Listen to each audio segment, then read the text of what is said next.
Here we go. It's recording. Cool. Go. Let's get going. Good. Beniko, I Yes. suggested to Beniko that we have an agenda, and it's really simple. It's to share what we do with story listening, and then talk about assessment as time allows. And then we want to make sure that we give everybody a chance to talk. So I guess if we keep our comments to like 2 to 3 minutes to explain what we have to explain, and then everybody can interact. So I don't know. It's worth a try. Okay. So Beniko, would you like to? You're our guest of honor. Would you like to start and tell us what you believe is the most important thing to focus on for story listening, or what you do when you story listen? What's the most important thing? The most important thing is to find a story that students like. And so I read many stories to find out which one would be suitable for my students. But I have many students. I've got 6 classes to teach at the university, and I have a class for small children also, and I've got a class for senior adults. And so I have to read many different books and the stories to find out which one is really suitable and stuff like that. So the number one thing is to find out, what is comprehensible and also compelling the content of the story. That's what the most important thing, I think. And then what you have to do is,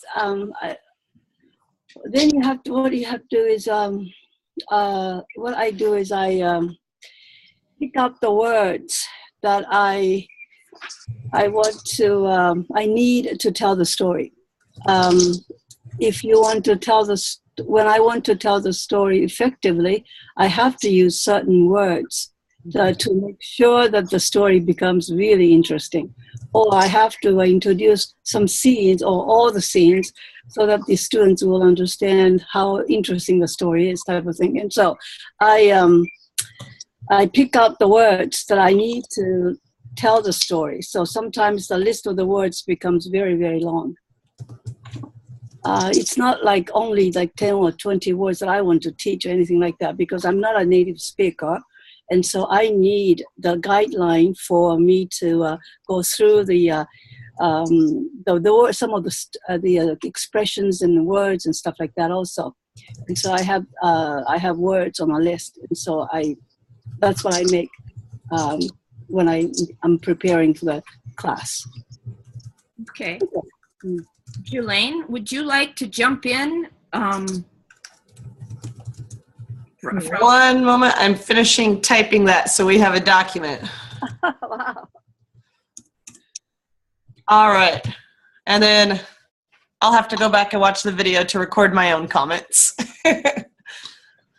I like what Beniko said. I'm still kind of figuring all of this out. I'd say the first is to find a story that my students will find compelling and interesting. I also think it's important when I write up the story, I write probably 3 or 4 different versions of the story, which later becomes my reading. And this is while I'm preparing. Instead of picking out individual words, which is kind of like the last step, I have to process the story so many times. So I'll type up, here's the story that I want to tell. I try to keep it to 1 page, which becomes, when I plug it in, it's about 60 sentences or so. And then because I'm working with such novice students, granted I'm working with Spanish, so it's a cognate language, I usually have to write a simpler version, and then I have to write an even simpler version. And I'm sitting there simplifying. Now, the great thing is, coming from that, I end up with an embedded reading. So whenever I'm done, I have multiple versions of a story so that when my students read, the students who are the most basic can read the easiest version, whereas the more advanced students can read one of those harder versions that I was still working on simplifying. And I've even had some students start with an easy version and then say, okay, I read this, now I want to read the medium version, or I want to read the harder version. So I'm kind of creating my library of resources that way. But I definitely, in the preparation, there is a lot of intentionality to it. I can't just walk in and say, I'm going to tell a story today. I need to really process the story and how I'm going to tell it. Right. I like what Beniko said about making a list of words. Right before the Christmas break, I met with the high school. I teach at the middle school, and my high school department is very, very traditional. My middle school program is brand new this year, so I'm laying the groundwork for it, and I'm the only teacher at the middle school. So we've been doing a lot of alignment because they hired me, and then I kind of, as far as they're concerned, went off the deep end because I don't want to use the textbook. In fact, I told my administration, just leave the textbook in the closet. Don't bring it out into my classroom. Just keep it in storage. And they said, okay, we trust you, but the high school teachers don't trust me quite so much. Mm-hmm. So we met, and we've been kind of narrowing down, here are the things that my students have to know. And from that, we came up with a list of verbs. That's still in the works, but I can't wait until that list is finalized to make sure my kids have mastered what they're expecting. And this is kind of a crossover with making it align. I took all those words and I printed them up on half sheets of paper. One side has just the Spanish, the other side has the Spanish and the English. And in my videos, the most recent video I posted has them, and I'm going to use them more. Those are the words that, like Beniko says, she makes a list of words. I have about 100 verbs, and I use pretty much those verbs to tell the story. Not all of them. I just tell a story, and then I go through and I find, all right, here's my stack of cards that as I tell the story, these are the words that are going to go on the board, and I put them in order so that Beniko's looking down her list and I'm looking at my cards and, oh, hey, I'm ready to use this word. And that kind of cues the kids of, here are the most important words, but then I'll write other words on the board that these are words that I need to tell the story. They're interesting words, but they're not necessarily the words that I want my kids to focus on knowing. And of course, the kids don't know any of this, but it helps me be more intentional about my teaching when I go through and I do TPR with, I don't bother doing TPR with all the random words. I only do TPR with the words on the cards because I know that that's what they're going to be expected to know in the next level. And I have no control over that, unfortunately, but it does help me be intentional about, here's what I need to tell the story. Here are the words I'm going to use. Here's a way that I can make it simple. Here are words that kids have heard before. Here are the new words, and making sure there's not too many new words. Making sure I stop and pause on the key words so that they understand them, doing TPR with them. And I would say the most important thing I do while storytelling is just paying attention to my kids. My kids have a red and green card. They show the green card when they're good and they're understanding. They show the red side of the card whenever they're confused. And I tell them, whenever I confuse you, show me the red card. So everything's about me. It's not about them. And the kids are so interested in understanding. I see the facial expression change. And right after that happens, I usually see them flip the red card over. But the red card for me, I see that a lot easier than hand signals, than anything else. So for us, it's a very clear way to communicate back and forth. And for me to remember to pay attention to my kids, because those red cards, they stand out in my classroom. So yeah, just setting it up so that I can see my kids and understand them. That is awesome. Let's see, I see we have Amy, Betty, Jennifer, and Jelaine, and Sarah Reynolds. Someone else was here. I don't know who they were, but Sarah or Jennifer or Betty or Amy, why don't one of you jump in? Okay, I will.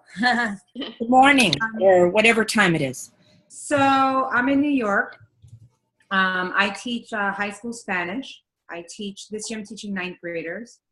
And I also teach a middle school class, one group of 8th graders. And I don't know, I just find, this is my 7th year teaching.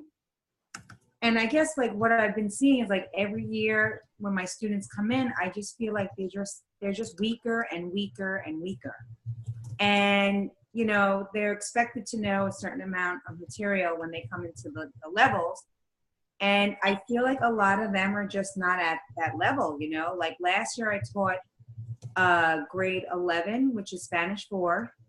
I taught grade 10, which is level 3. And I taught one grade 2. And it was hard, you know, it was hard. It's, you know, because we're very based by tradition in New York, you know. A lot of it is off, you know, teaching kids off a vocabulary list and having them expected to know the material and study. And, you know, a lot of them have a hard time with reading complex text. I find a lot of them are not as motivated as they used to be. And I'm trying to get away from that, you know. I'm trying to get away from that traditional type of teaching because it's also boring for me. You know, I get bored. I enjoy using the language and speaking with them by using the language. And I try to talk to them at their level so they understand. And a lot of them understand when I talk Spanish to them at their level. But I want to be able to bring it further, you know. Unfortunately, I have to teach them based on the test because they are being tested. They have the FLAX exam. Students have the FLAX exam, checkpoint A, coming up in summer, in May, June or whatever. And then my 9th graders are actually taking an exam that the department made at the end of the year. They're taking an exam. But next year, they're going to be taking the FLAX exam again. So I don't know. It's been a bit of a struggle, you know.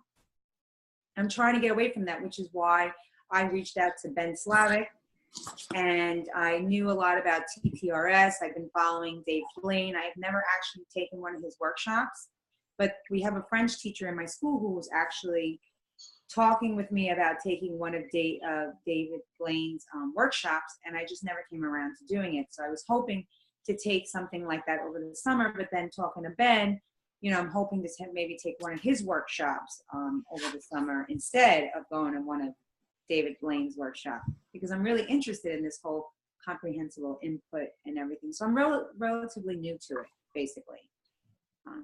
So I'm just eager to learn more about it. So you haven't tried much story listening yet?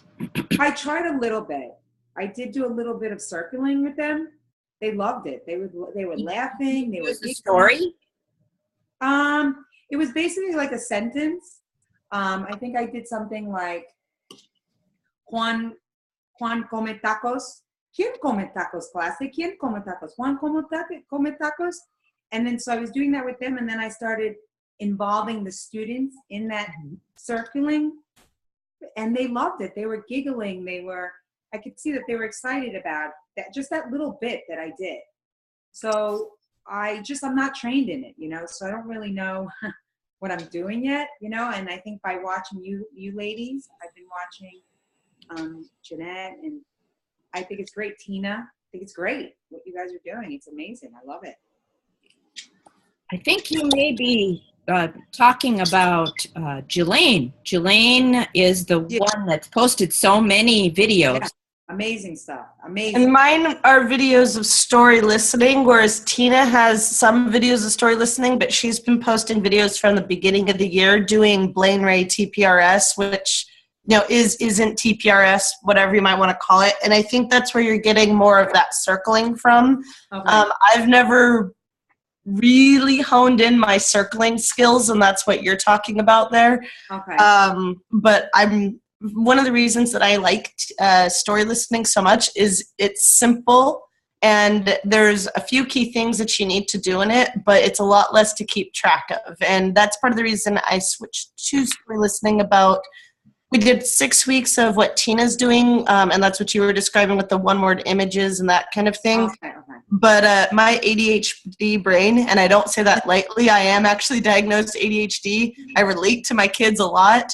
I cannot keep track of those kids and if everybody's participating and if everybody's understanding. So story listening just kind of took that pressure of here's all this crazy stuff happening and all these students to keep track of and so much interaction, and made it so that all I have to do is tell a good story and pay attention to my kids. That's my job. And all they have to do is listen and let me know if I'm confusing them. And that's all their job is. Right. Okay. There is one drawback to Zoom, and that is that each session you're limited to 40 minutes. And I believe we have about 21 minutes left. So I'll jump in. And right now I am teaching K through 4. And I always have experimented a lot with a lot of different things. But right now with the K through 4, I mean, I've done some TPRS with them, but right now I'm exploring the use of, I go to the public library and I find children's books in English. And I do what Beniko and Jelaine have talked about. I do some pre-planning, and I plan out how I'll tell this story that I feel might be engaging to them. And the last story that I did with them right before Christmas was called A Better Santa. And I think the kids really enjoy it. No, it was called Santa's Ark. Sorry, that was another one I did. Santa's Ark. And basically Santa, he leaves for distributing all the gifts. And before he leaves, this little tiny reindeer jumps in his sleigh, and where all the different places he goes throughout the world, he goes to give his gifts to the kids, and along the way, these other animals jump in the sleigh. And when he goes to Africa, it's pretty crazy. An elephant jumps in his sleigh, but Santa doesn't see any of this. And so the story is very engaging. I feel like I haven't analyzed or read their feedback, but I have done a modification of what Jelaine did, and I had the kids evaluate me, and I am getting mostly 3s and 4s, but you know, it's really interesting to read what they have to write when I'm done with the story. And that's what I'm really interested in doing, because I want to document that in fact they are learning. And 2nd, 3rd, and 4th graders are able to write in English what the story was about. So I do pre-plan, and I haven't gotten to the point yet where I'm having them read what they listen to, but I'm looking forward to incorporating that in the second half of the year here. And I don't want to talk too long, but the other thing that we haven't talked about with story listening, and Beniko, maybe you can jump in again, is the drawing part. You know, drawing is really important, and it doesn't matter how good of a drawer you are, but it's really important to helping the kids understand the story along the way. And you can even put words up with the drawings to help the storyline come together. And the last thing I want to say, because I'm a big talker, and I love talking about this, is that stories are so amazing because they have a beginning, a middle, and an end, and it helps the kids understand the language. So Beniko, would you like to talk a little bit about drawing? And then there's one other person we haven't heard from yet, and that's Sarah and Jennifer. So after you, Beniko, then Sarah, and then Jennifer. All right. Okay. I also don't think we've heard from Amy. Oh, we haven't heard from Amy. I talked to Amy, but we haven't heard from her. Thank you, Jelaine. That's okay. I'm a newbie. I'm just listening.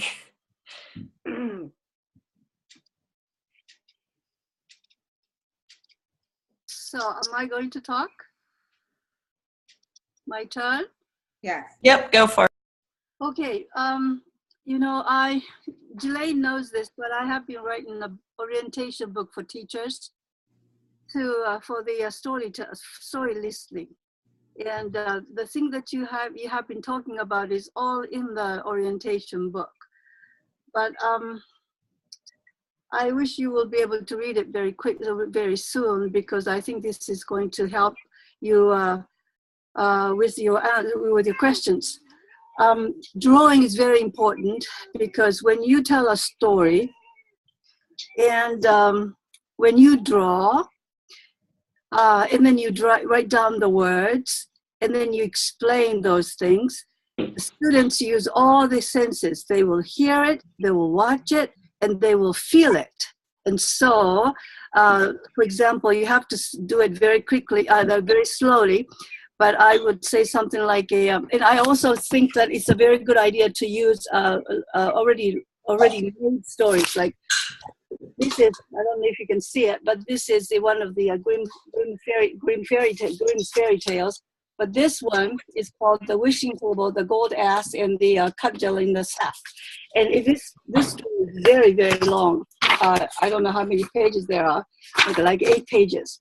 Okay, and the words that I prepare for the lesson is like, this one is the first page, I don't know if you can see it, and this is the second page, and altogether there are like 163 items, words on it.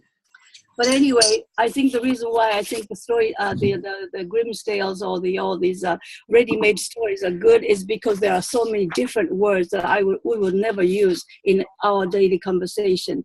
And there are lots of academic words, there are lots of business words, and there are lots of low-frequency words.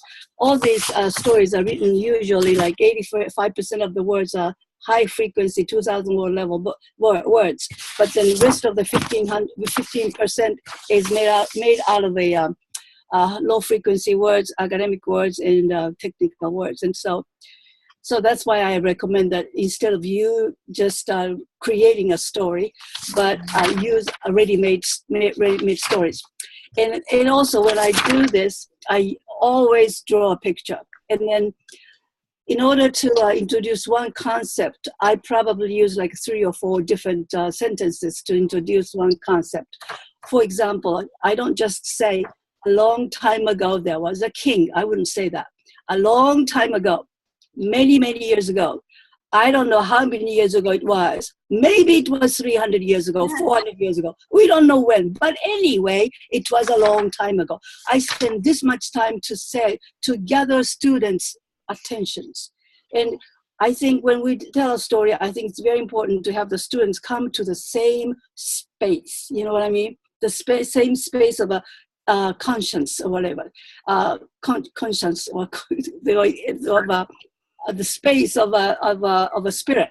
We have to come to the same place. And then I would say something like, there was a king, but then in order to for them to understand king, I draw a picture of a king, and then they will watch me to draw the king, and they want to know if the king is going to be a good king or bad king. And so I draw a picture of a king with a very nice face on it. And then maybe it was an old king, then I'll have a beard on the king. And then the students will be watching it to see the drawing come out on the board, and then they will process it is going to be a king in the story. And then I would say something like, this was a bad king. And then I draw a picture I change the face of the king into a bad king's face. And then I would say this king was a horrible king. And then I would say a terrible king. This king was a very fearful king. And I draw those 3 words, horrible, terrible, fearful.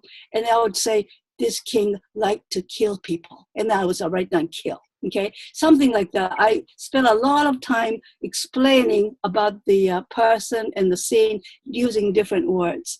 And that is called story listening. It's not like telling a story, you know what I mean? I do not see. I really don't like people say, "Oh, I've done this before." You know, lots of people say, "I've done that before." Oh, I know the story listening is not anything new.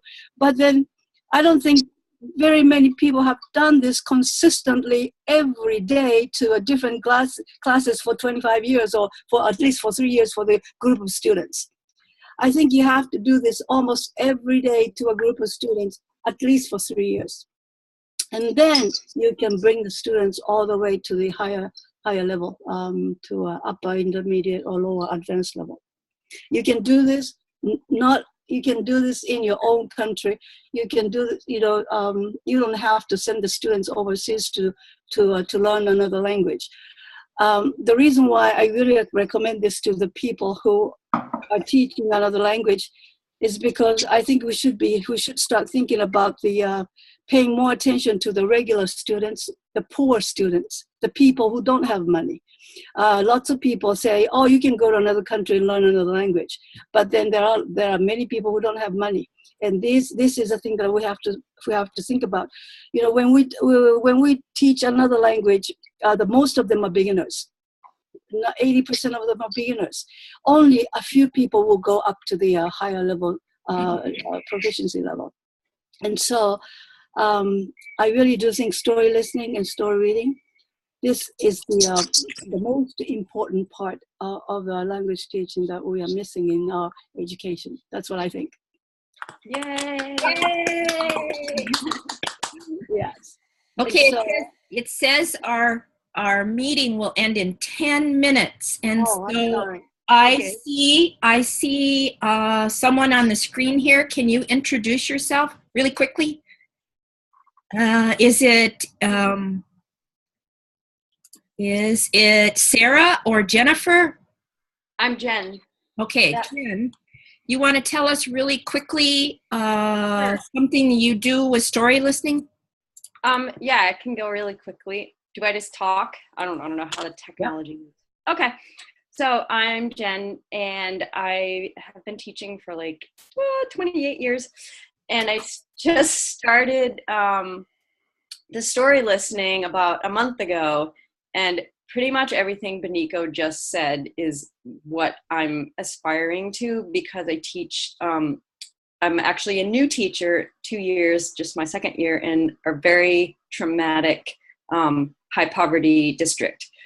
So I've found that the story listening is really the only way I've found so far that can reel the kids in and get them to listen. Because they can't, I've done like every other CI thing, and I love all of it, but if you don't have a handle, and if the kids won't stop talking, or if the interaction gets out of hand, like in 2 seconds, like there's no point.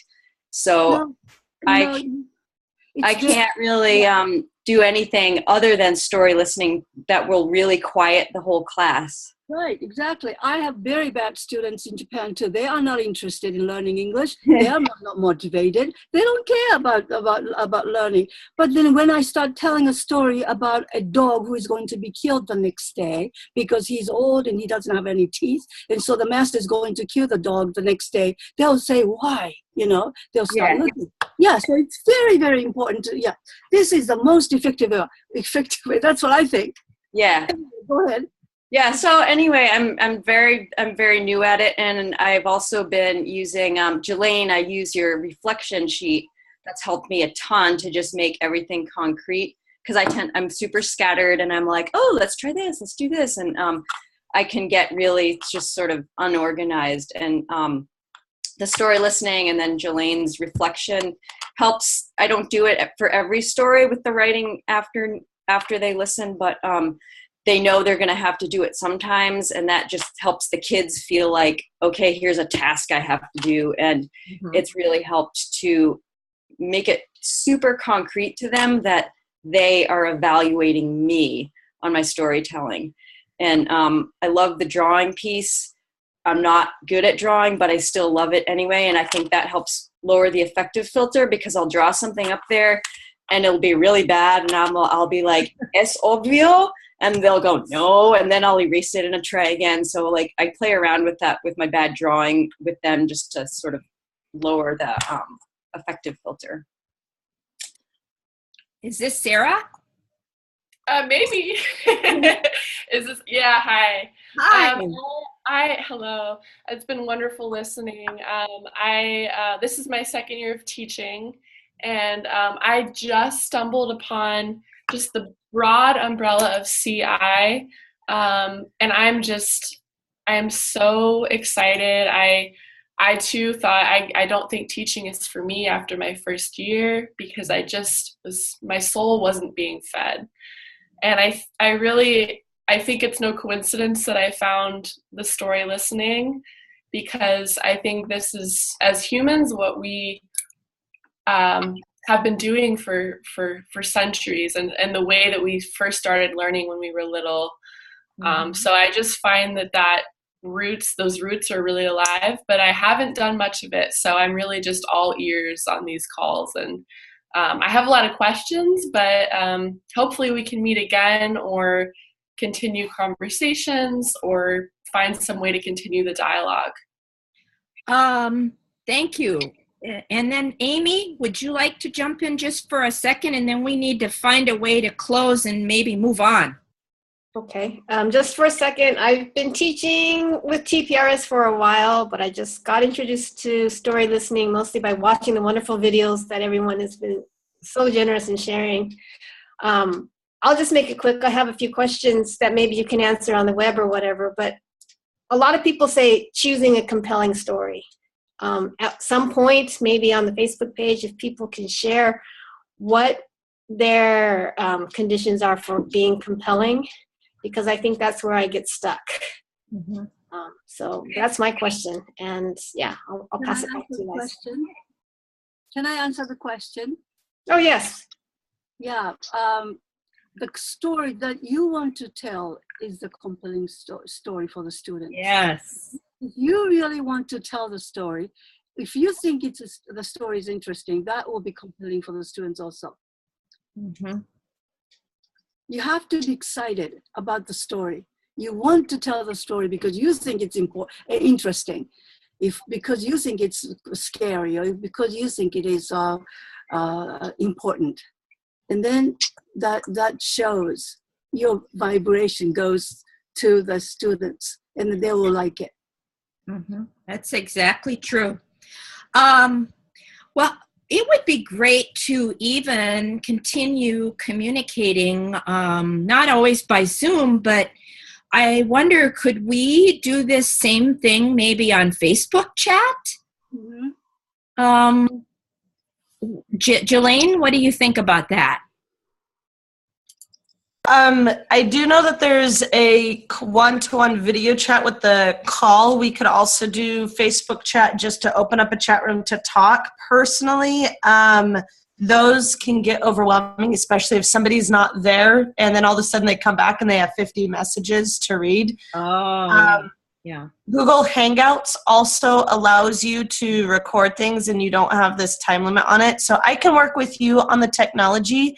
But one of the things I've been thinking about for a while, I know a lot of this has been going on in the CI Liftoff page. Should we start a Facebook group, perhaps, specifically for story listening? That would be good. Oh, that'd be a good idea. Yeah, I think that would be Yeah, I like that.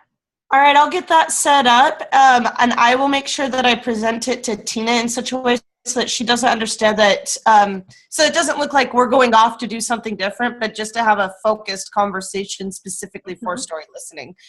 That's a great idea. We now have 2 minutes. Less than 2 minutes. And is there any other question that anybody wants to throw out really quickly? And Jelaine could record it. Thank you. Yep, I'm recording that. Doing that. Question. Let me tell you something. I do not call this storytelling anymore. I call it story listening, because when you say storytelling, people have this understanding that the students will have to tell stories after a while. After teacher tells a story, then the purpose of the storytelling is that students will have to tell the story as the result of listening to the story, and that's not the point. I am using story listening for the oral comprehensible input, not for the students to be. It is not going to be to elicit the students' speech. That's where I do not use that's why I do not use storytelling, the term storytelling, and I want everybody to understand this part too. I don't like the word storytelling. Because the listening is critical to the speaking, which comes much later. Right, exactly. Any questions or comments additionally?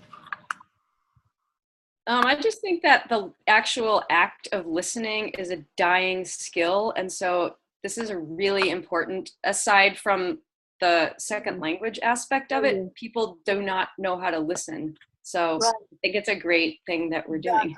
Yeah, the kids will learn how to sit still and listen, pay attention. And unbelievably, I have really noticed that with my K through 4. I taught elementary some years ago, and in a span of about 12 or 13 years, I have found that their abilities to listen and sit still have dramatically decreased.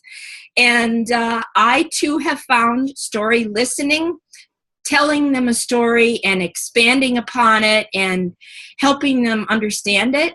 It really engages everyone. Yes. And so many kids never have this, even in their homes. Like they're not used to like getting told stories by their parents. And so